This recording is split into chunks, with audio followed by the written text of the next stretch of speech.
Hey guys, got a 2020 plate Nissan QASHQAI here. Just going to show you how to adjust the date and the time on this one.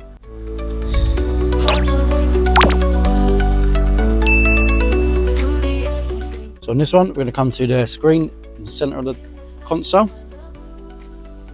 And from here, we're going to go to the menu button from the top left.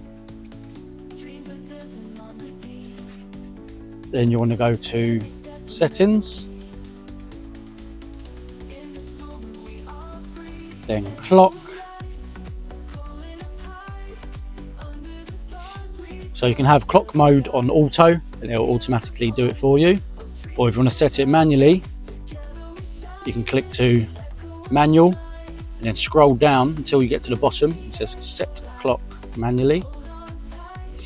Then from here you can adjust what you need, your hours, your minutes, and then do your dates as well. And then once you're happy with that, just press back and that will be saved for you.